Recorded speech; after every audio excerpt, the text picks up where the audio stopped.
proudly present Genius, the midwife of your brainchild. Here is your host, Dave Gorman.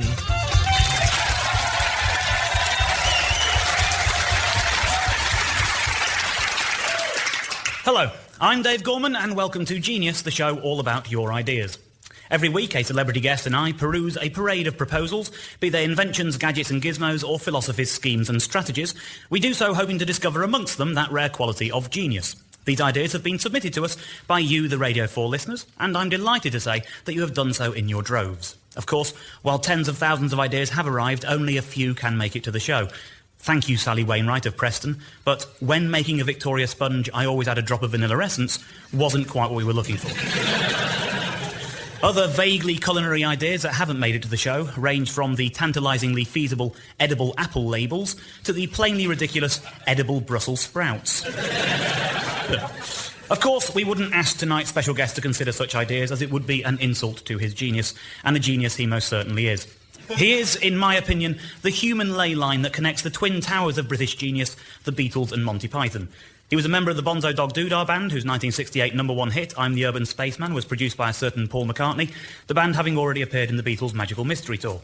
His connections with Monty Python run deeper still. He wrote and appeared in the TV series and has appeared in every one of the movies. As both a songwriter and a performer, he surely achieved perfection with the Ruttles, a parody Beatles band whose take on their music is laced with such affection that it is clear the target of the comedy was not the Beatles but instead the Mania.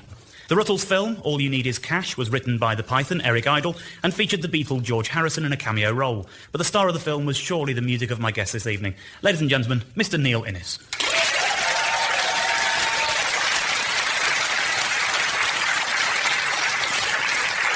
Neil, thanks for coming. I am so embarrassed. Do you have any genius ideas that you'd like to share this evening? Well, one I thought of a while ago, actually, because I kept reading articles about how expensive, prisons were and keeping people in prison. And I thought, if we, adopted a scheme of building medieval catapults, we could put miscreants into the catapult and eject them out to sea. Not only would it, revive ancient crafts, but we're blessed with a marvellous coastline, so we could have plenty of these. And you could finance the whole thing by having an 0900 number, and people could ring up and win the chance of pulling the lever. So for sort of parking offences, it might only be 6 foot or something like that. But up to a mile for the really bad eggs.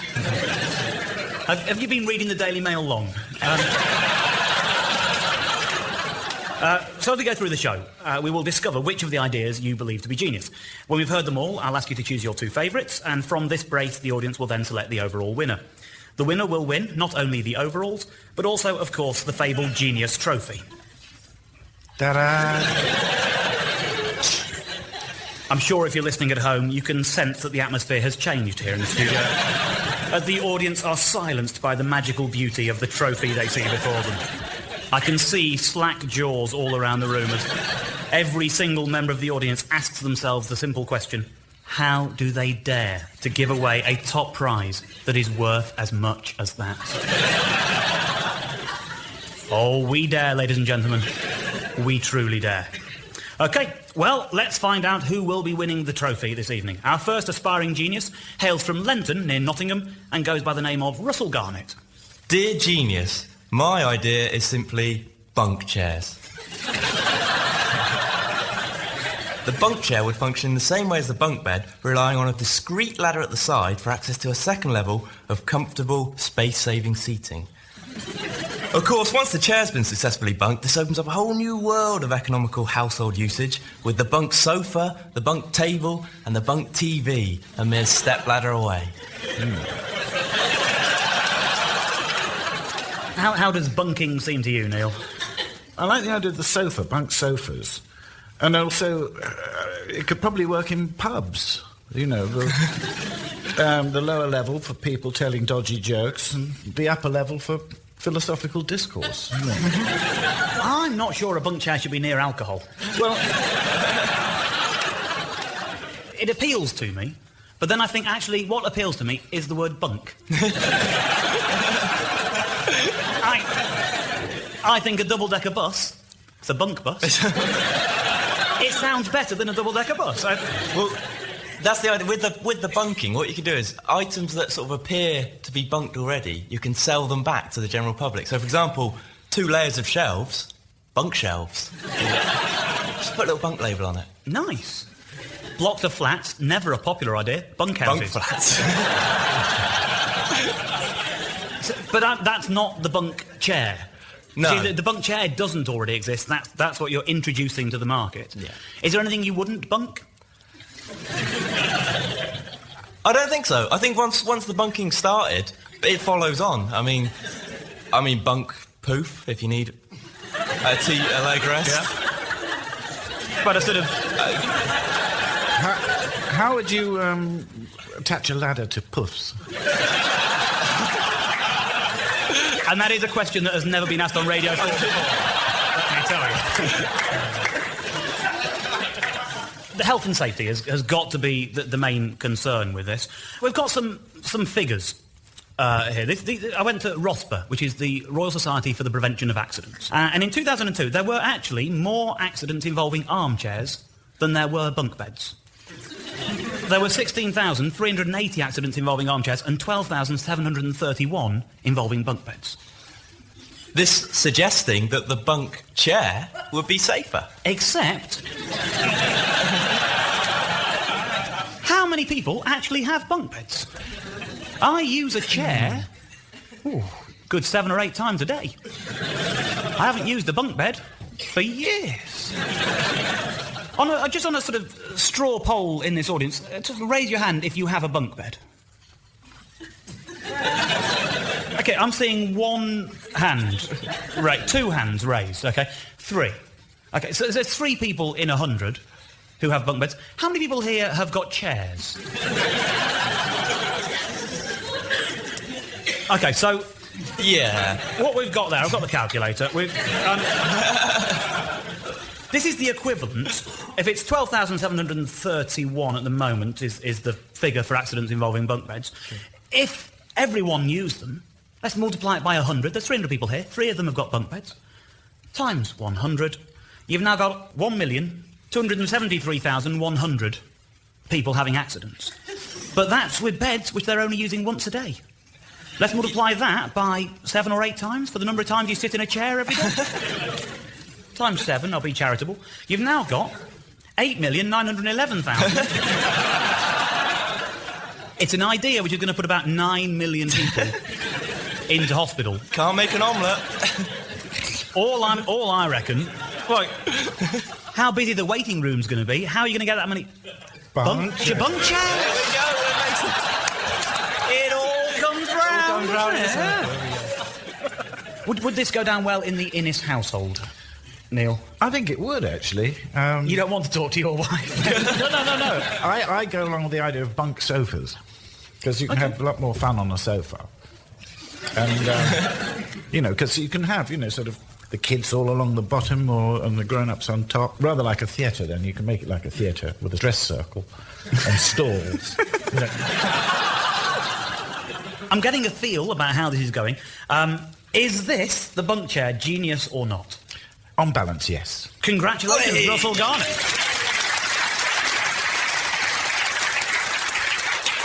OK, so let's see how our next idea fares. It comes from George Dalton from Thurfield in Hertfordshire.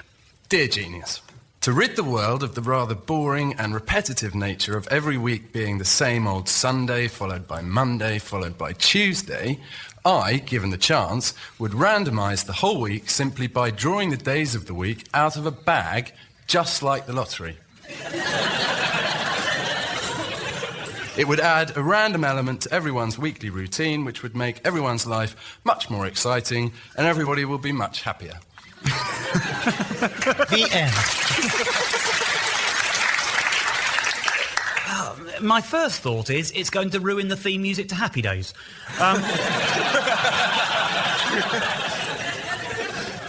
But Neil, how does this grab you? It's anarchy. It's intriguing. It's intriguing. I'm just wondering what happens to the month and the numbers of the days, the dates. The dates? Well, the dates kind of stay the same. So, like, February, for instance, you could have a rollover. You could have an extra day because It could be 28, it could be 29, and so it adds a whole sort of... Yeah. So, okay, so anarchic- it's not complete anarchy then? Well, yeah, sort of anarchy's the sense. You would get a massive viewing figures for the draw. Yeah. Because... Exactly. I mean, there's no need to jazz this up with Eamon Holmes, is there? You have to watch. It'll be the most important show of the week. What's next week going to be like? I don't know. Hang on. We should obviously put this to the test. I asked a friend. I didn't want to cheat. I didn't want to have anything from myself in case you thought I was making this up. So I asked a friend of mine to get his diary out from this week, 12 months ago. Mm-hmm. And this is what he did. It happened to be the week he was getting married, oddly. Monday, he was having a suit fitting and getting his hair cut. Tuesday, he was getting his jabs because he was planning quite an exotic honeymoon. Wednesday, he was having a liver transplant. Thursday, he had the stag do that she knew about. Friday, he had the stag do that she didn't know about. Saturday is the day he got married, and on Sunday, he flew off for that exotic honeymoon. So I think if we have a lottery draw now, and we'll see what order they come out, and let's see how it would have affected his week, for good or for bad. So we'll do this properly. I've got a bucket of balls here with the names written on. I'm going to pass this to Neil. You can be our celebrity draw master, so no I've peeking. always wanted to. Before you do this, let's just do this properly. Let's make it a proper National Lottery draw style. And so, ladies and gentlemen, welcome to this, the 43rd Lotto Week draw with me, Alan Dedicoat. We're using centre balls number 3 tonight, and the machine is Bucket. Now, how is next week going to shape up? It's over to Dave and Neil, live in the studio. OK, Neil, pick away. And the first day is Saturday. It's Saturday. The name derives from the Roman god Saturn, but the Quakers eschew the pagan origins of the word and so prefer to call it Seventh Day. Not necessarily, my Quaker friends.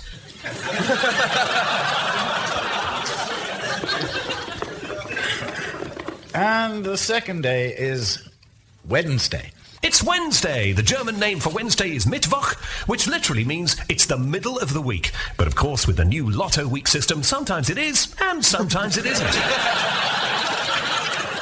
And the third day is Friday. That's Friday, a popular day of the week, and the name given by Robinson Crusoe to the native he takes as his manservant in the novel Robinson Crusoe.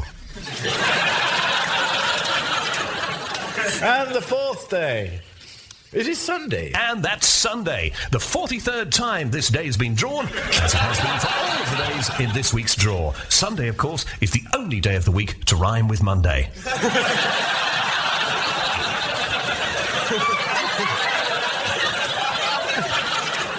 Oh, look, as luck would have it, poetry reigns. It's Monday.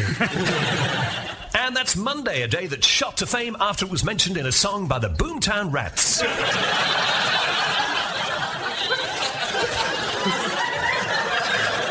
Oh, the suspense. And what is this? The sixth day is a Thursday. That's Thursday, named after Thor, the Norse god of thunder. While he was a god of war, it's interesting to note that very few wars have actually started on a Thursday, with the last 2 Gulf Wars both starting on a Wednesday. All right, no prizes for guessing which this one is. It's Tuesday. One of the most famous Tuesdays in the calendar is, of course, Shrove Tuesday. And if you're wondering what Shrove means, well, it's the past tense of shrive.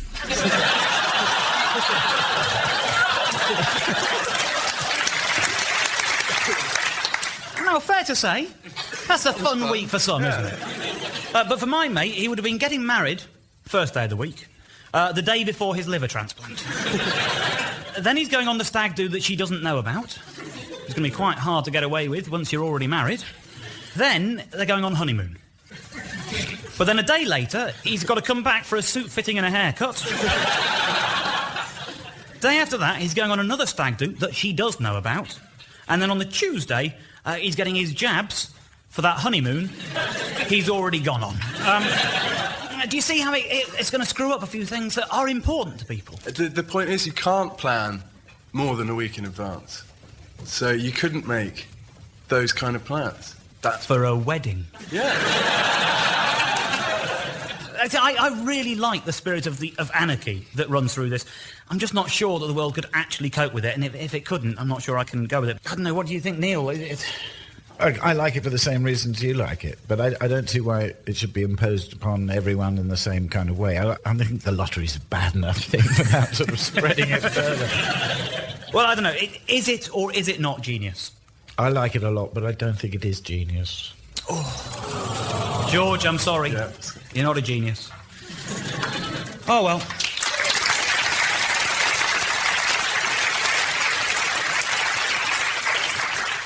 Our next idea comes from John Gatehouse, and he's from Bristol. Dear Genius, my idea is for boxes of biscuits which don't contain any crap ones. Instead, they're just full of chocolate digestives, jammy dodgers, and so on.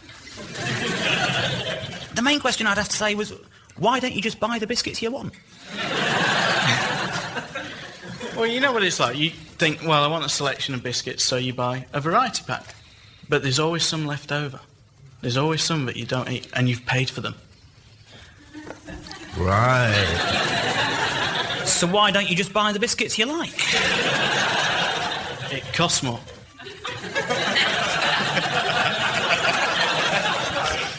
So you're deliberately buying biscuits you don't like because, as a whole, it's cheaper. Do you see my point? I see your point, but it can be sort of expanded. Doesn't have to be biscuits, you know.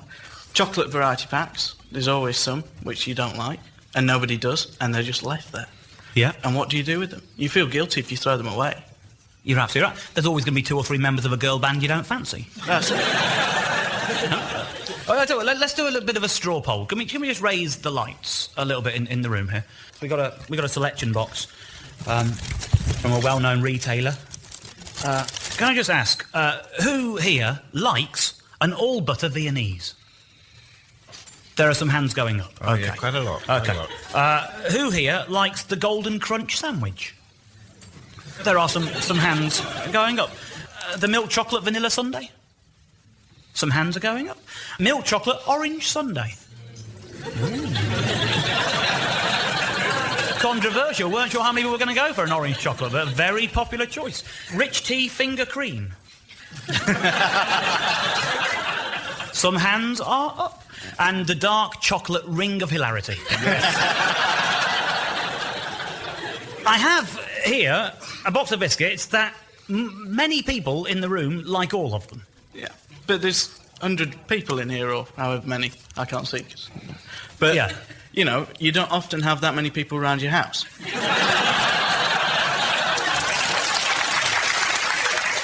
But it does prove that there are no crap ones. Do you like all of them?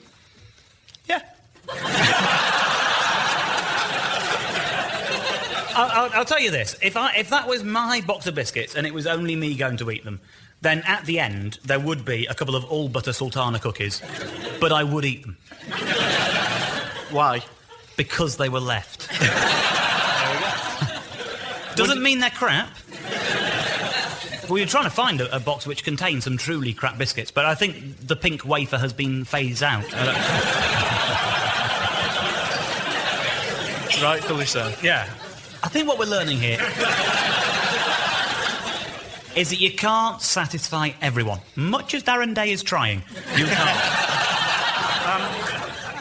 I can't see how we'd ever get to some broad agreement of what is and what isn't a crap biscuit, so I don't see how this could ever get a foothold in the marketplace. But Neil, how's it grabbing you? Well, I think it's down to, as you say, choice. I mean, if you really wanted to have a tin of biscuits, of which you were absolutely sure that you're going to like every one of them, well, you could just buy the ones you like, as you suggested, and put them in a tin. And mix them all up, and so long as you could store them forever and ever, then I'm sure the cost factor would sort of level out over a period of, say, 5 years. That is why Neil Innes is a genius. But Neil, is John Gatehouse, is his boxes of biscuits with no crap ones, is that a genius idea or not? Well, it removes so much disappointment from your life if you do fill the tins with the ones you like. I think that is the simplicity of this idea that is genius. There you go. Congratulations, you are indeed a genius.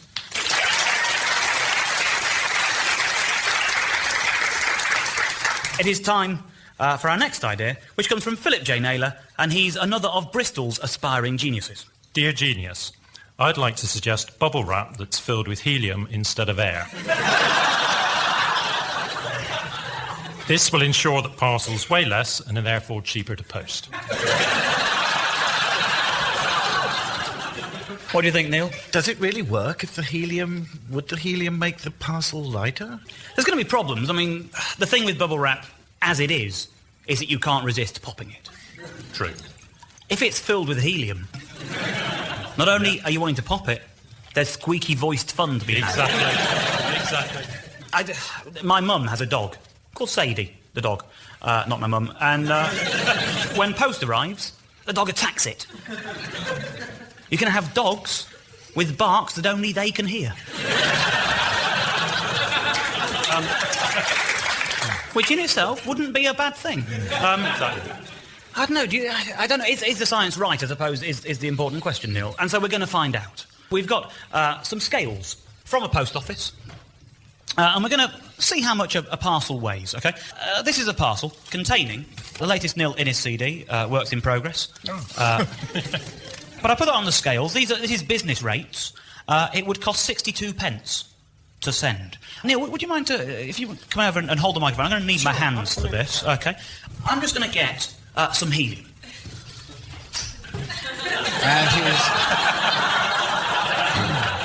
And he's brought back probably 30 balloons of various colours, all filled with helium. OK, so I'm going to attach a balloon to this parcel. Now, you're already on a bit of a loser. The parcel's going to cost 62 pence to send as it is. Right. This is a £1's worth of helium.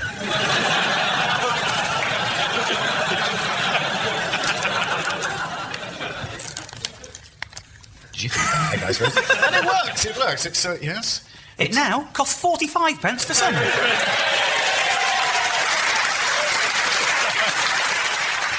Basically, you've spent £1 to save 17p. But I want to see how much helium it takes to really reduce this. Yeah. So do I. OK. Well, let's see what another 5 does to this. Once again, attaching it to the self-adhesive part of the unit.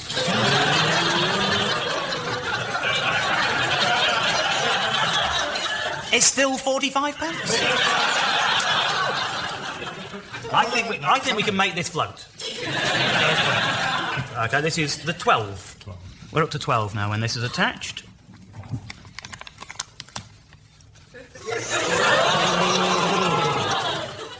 It's sort of dancing on one corner vertically on the scales, but it's still costing you 29 pence. Can you put a price on this sort of fun?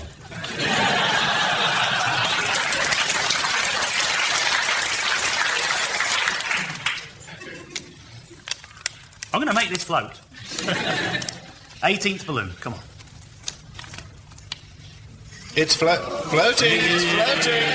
No!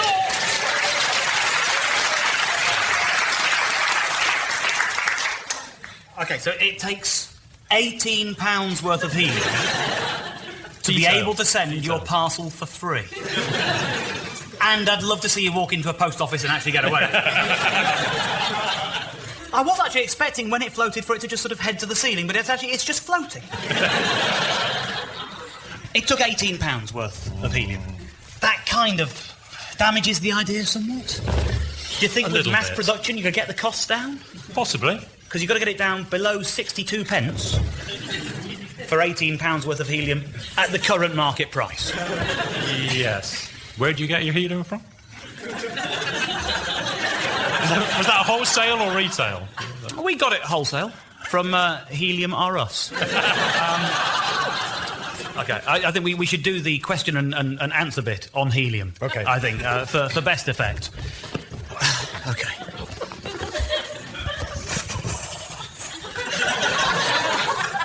So, Neil. Helium-filled bubble wrap? Is it genius? Or not? He's a genius.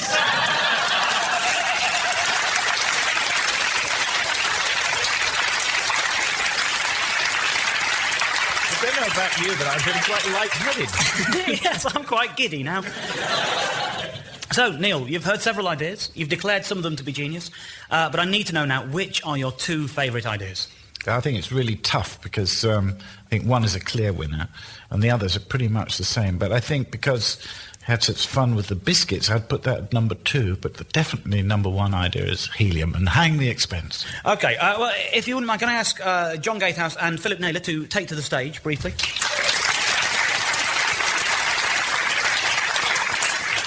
Ladies and gentlemen, all those in favour of boxes of biscuits with no crap ones in. And all those in favour of helium-filled bubble wrap.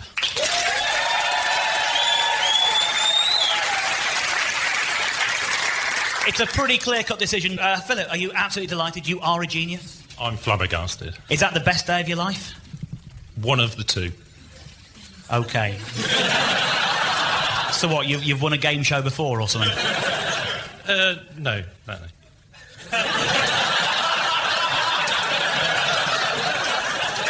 I don't get it. What could be better than this? I've just given you, like, the finest trophy in all of British radio entertainment, and you're just going, oh, it's not the best day of my life.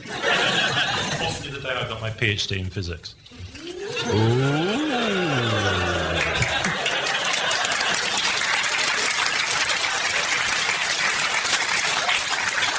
Ladies and gentlemen, a man with a PhD suggested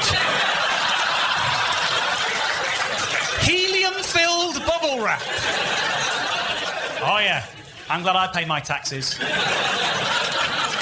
Philip Naylor, tonight's genius, ladies and gentlemen.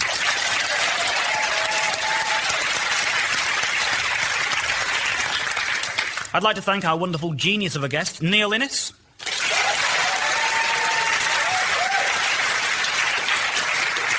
And there is just time to read you a small selection of ideas suggested by our audience this evening, which include cold hats for warm weather, central locking for houses, and loaves of bread with the slices pre-buttered, not just because it would be genius, but because it would definitely be the best thing since sliced bread,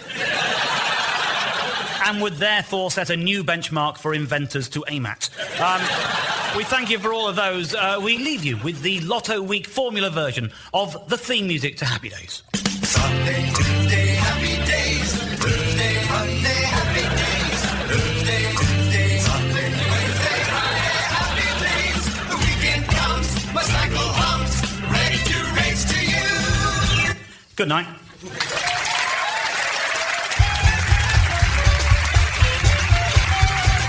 Genius was hosted by Dave Gorman and featured special guest Neil Innes. It was devised by Ali Crocker.